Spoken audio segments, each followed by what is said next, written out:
Herodes persegue Tiago e Pedro. Por aquele tempo, o rei Herodes mandou prender alguns da igreja para os maltratar. Mandou matar à espada Tiago, irmão de João. Vendo que isto agradava aos judeus, prosseguiu, mandando prender também Pedro. E eram os dias dos pães sem fermento.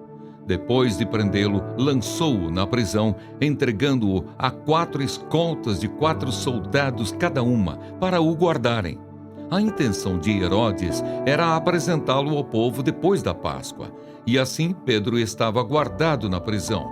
Mas havia oração incessante a Deus por parte da igreja a favor dele. Pedro é libertado. Na noite anterior ao dia em que Herodes ia apresentá-lo ao povo, Pedro dormia entre 2 soldados, preso com 2 correntes. Sentinelas, junto à porta, guardavam a prisão. Eis, porém, que sobreveio um anjo do Senhor e uma luz iluminou a prisão. O anjo tocou no lado de Pedro e o despertou, dizendo: "Levante-se depressa."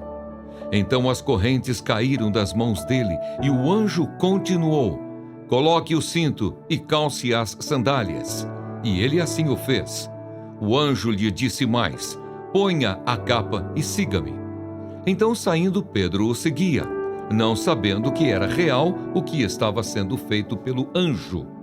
Ele pensava que era uma visão. Depois de terem passado a primeira e a segunda sentinela, chegaram ao portão de ferro que dava para a cidade, o qual se abriu automaticamente.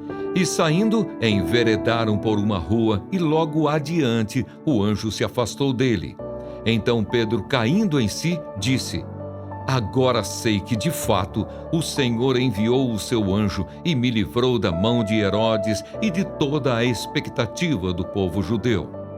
Ao se dar conta disso, Pedro resolveu ir à casa de Maria, mãe de João, também chamado Marcos, onde muitas pessoas estavam congregadas e oravam.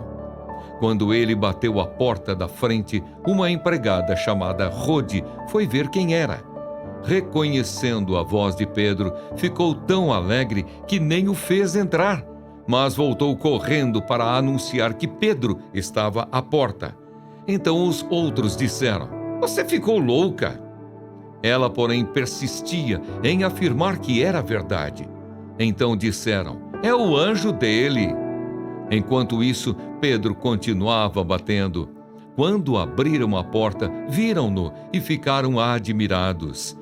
Ele, porém, fazendo-lhes sinal com a mão para que se calassem, contou-lhes como o Senhor o tinha tirado da prisão.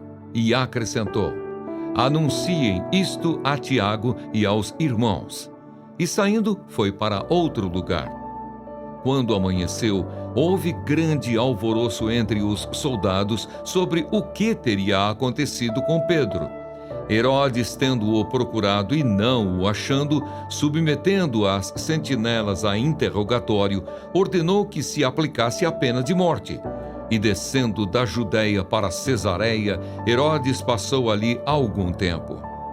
A morte de Herodes. Havia uma séria divergência entre Herodes e os moradores de Tiro e de Sidom. Estes, porém, de comum acordo, se apresentaram a ele e, depois de obter o apoio de Blasto, que era assessor do rei, pediram paz, porque a terra deles recebia alimentos do país do rei. Em dia designado, Herodes, vestido de traje real, assentado no trono, dirigiu-lhes a palavra, e o povo gritava: "É voz de um Deus e não de um homem!"